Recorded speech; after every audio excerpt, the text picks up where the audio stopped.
there and read Job chapter 1. I think it's Job 18. So Job chapter 1, let me just read it quickly for you. Job chapter 1 says, in the land of Uz, there lived a man whose name was Job. This man was blameless and upright. He feared God and shunned evil.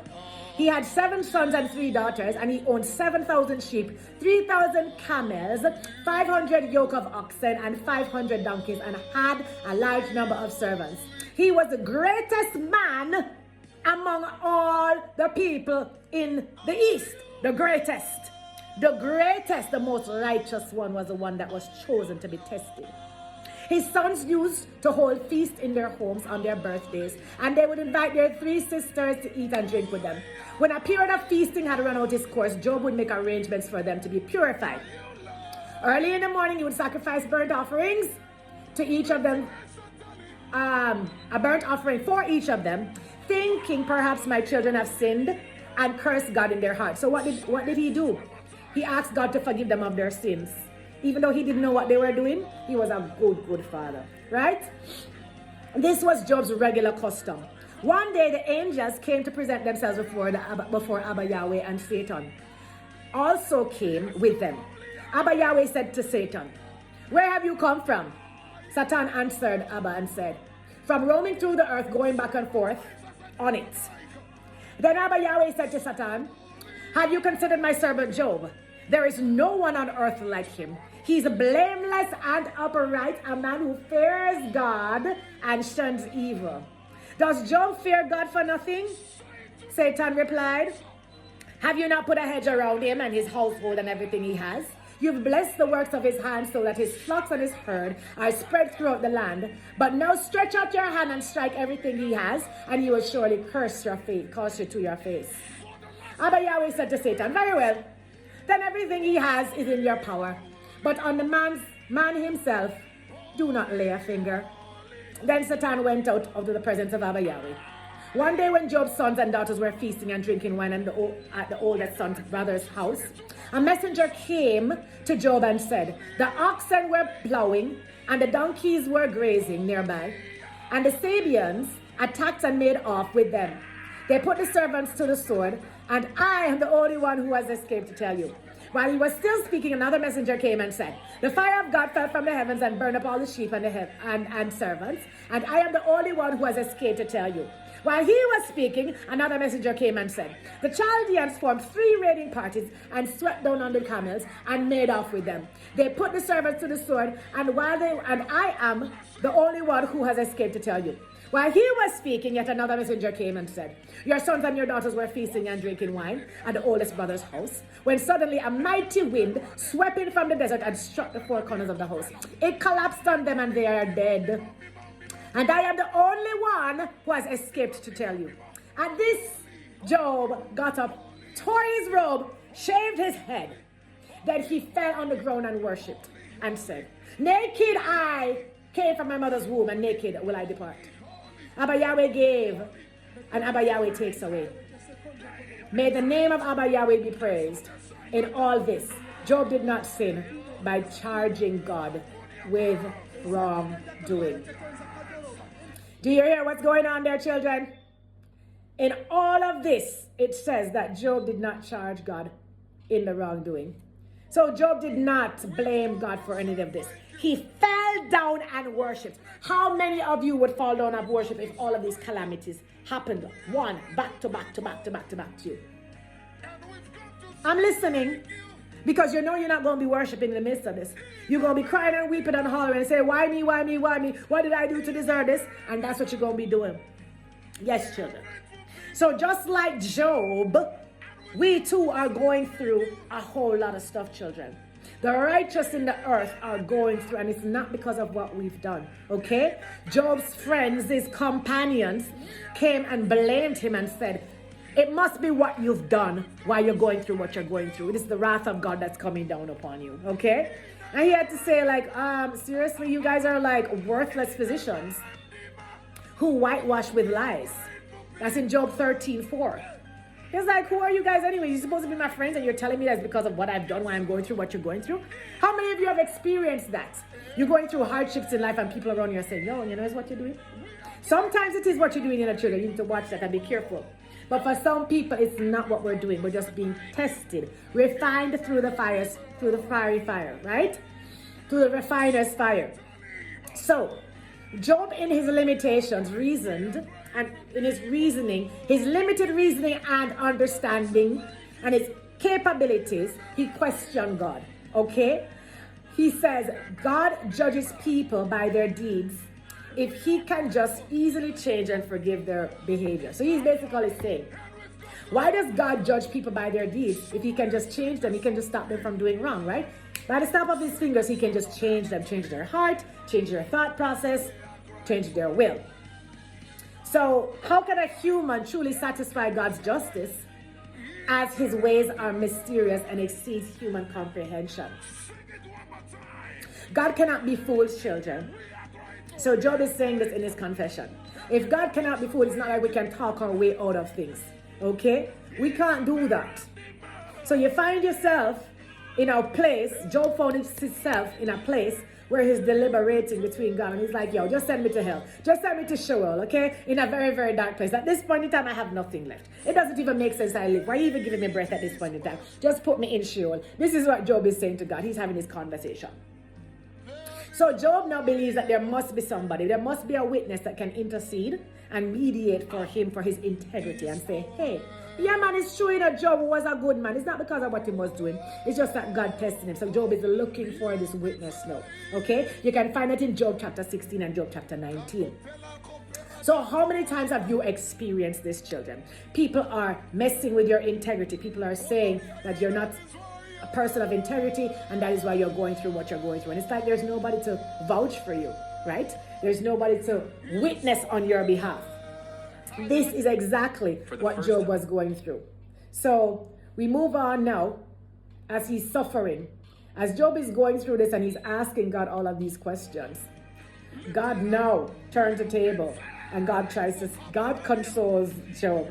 Some type of consolation. I don't know how I would manage. I would just melt away. I promise you, if Daddy were to talk to me like that, I would just melt away. I'm like, okay, I'm dead. Okay, so God now starts talking to him and he says to him, where were you when I laid the foundations of this earth, Job? Tell me if you have understanding. So God is now outlining and laying out his supremacy as a sustainer in the earth that way surpasses Job's understanding, his human comprehension. The second thing ever Yahweh says to him in Job chapter 38 is, he outlines to Job his immaculate organization and that he implemented in the earth as it relates to the constellations, which are the sun, moon, and stars, the animals, the weather patterns, all of these things in the universe. The third thing that he brings to Job's attention in Job 40 and 41 is he addresses his creative power. We speak about here, you will see he speaks about Behemoth, which is a large land animal, and he also speaks about Leviathan, a mighty sea monster. The creatures of chaos and strength. So Abba Yahweh is saying to him, yo, you know about Behemoth and you know about Leviathan? These creatures of chaos and strength, yet they're subject to my dominion and my authority. Can you pull in Leviathan with a hook or tie down his tongue with a rope? That's in Job 41. So Abba Yahweh said, can you do all of these great and mighty things like I can, Job? Tell me, because I'm listening. So Abba Yahweh is now setting Job straight, right? He fully understands himself after this alignment. Job is like, okay, Daddy, you don't have to tell me anything more. Like, I understand. I'm sorry for even asking you any questions as to why you're even allowing me to go through all of this hardship. Okay? So Job, in his humility, responded to Abba Yahweh and says, surely I spoke of these things I did not understand. Things too wonderful for me to ever know. Okay, Daddy, that is Job's response. It's just so beautiful in Job 42. So Job recognizes that God's infinite power is supreme, okay? And he accepts the constraints of his human understanding. Like, yo, your understanding and my understanding is like I can't even use my hands to explain. It's like way over there, okay? As far as the east is from the west, and as far as the north is from the south, okay? I want to quickly speak to you about those of you who are consistently, and I know Caribbean people love to do this. They love to talk about your children or them stubborn. I've heard it over and over and over again from them when I was a child. Are you stubborn, so? Eh? You just can't listen. You come in like a little donkey. No matter how much time you talk to you, just stubborn. The point that I want to make with you children, and I want to bring some wisdom to you children, who are adults, who are mothers, who are fathers, who are custodians, who are aunts, who are uncles. We are here to identify not just principles, but we're also here to effect in children, in people. We're here to be helpers. And wisdom is very important to be used in every single situation. If you try to down someone who is stubborn, children, it's not that they're stubborn. They are persistent. And a lot of times, people get this thing because of ignorance, they get it confused. Persistence is very important. And if you have a child who is very persistent, that when they put their mind to doing something, they're going to do it, that is a great and a mighty thing. You have to learn to channel that. You need to learn to cultivate that. You are not supposed to strike the child down because they are persistent. Because Job was persistent at being righteous. The righteous people, our predecessors, the patriarchs and the matriarchs, they were persistent. Okay? It is very important to be able to do something consistently, constantly, over and over and over. And when you make up your mind to do something, that you're going to do it. Making up your mind to serve Abba Yahweh and not turning back and not looking back and being persistent about it is not being stubborn, children. It is a great thing. It is a great attribute to have. And when you're a child and your parents consistently put you down because you have this attribute inside of you, because they don't know how to cultivate it, when you become an adult, it becomes hard for you to even pull that up from wherever it was buried. It's been buried for 40 years. It's buried for 50 years, for 60 years, for 30 years, for 20 years. How do you bring that back up? So we have to be very careful, children, when we're dealing with the children, where we see different attributes in them, that we channel them and we cultivate them for the glory of God. If we see that they're being persistent in the wrong things, we need to help them move from over this side and come over yourself. Let me show you. Let me give you some tools. Let me give you some practice. Let me give you some help. And this is how we help. Each one teaches one children. So as an adult, now when you're going through this attrition, where the enemy is constantly, persistently bombarding you to try to run you down into the ruin, to try to grind you down. You who, when you were a child, you had your persistency because your parents dumb it down inside of you. Now it's hard for you to come back. Now any little thing you come back, you remember that. It's like a seed that was planted inside of you. Now every time you think about being persistent, you're like, me can't bother. Me can't bother. For what? I'm tired. Me can't bother. When your parents should have been pushing and saying, yes, that is a great attribute. Learn how to perfect that persistency. And as children in the body of Christ now, we lack persistency. We lack consistency. We lack knowing how to continue to be persistent at chasing the things of God. And that is what the enemy has been using against the body of Christ. And if you understand this, children, and if you apply the wisdom of the Most High God, knowing that you need to learn how to and uproot, get it up, unbury it, find it, locate it, those wells of persistency that you have inside of you, and get back on track and say, guess what? No matter what the enemy comes at me with, I am not going to stop. I'm not going to let them grind me down, and me, I'm going to grind them down. Everything will turn. The tables are already turning, children. For those who have been persistent, for those who have seen the signs of the time, for those who are walking into the period of enlightenment, they already know and see that the dark forces, the powers of darkness, are getting a beat down, a good mash down right now. Because we've been standing strong and we've learned, our muscles have been strengthened over the years, children.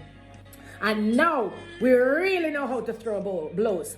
And now we really know how to call on the thousands of armies of angels that are at our disposal to come and help us in our wars, in our battles. So everything that you go through, children, we sang that song today. E in Mare Dima. What you do for me, God, what you do for me, Daddy, is good. So in the good times and in the bad times, children, there is no calamity with the children of God. If you find yourself continue to go through things over and over and over and over again, it means that is not finished. You're almost there. You just need to persist. You just need to be consistent until you get there, children. And believe it. If you only believe. Believe and do not doubt. Do not be like the waves of the sea that tosses back and forth, children. Believe that God is going to do it for you and move forward. Do not let attrition, you beat them down with the attrition. You give it back to them. You consistently and persistently grind them down and let them know that you're standing and that there's nothing in this earth that's going to make you turn back, go back to this world, right? Or go on their side. You're staying with the kingdom of light and you're going to go out there and do Daddy's work. You're going to go out there and repossess everything that belongs to you. Your destiny, your children, your home.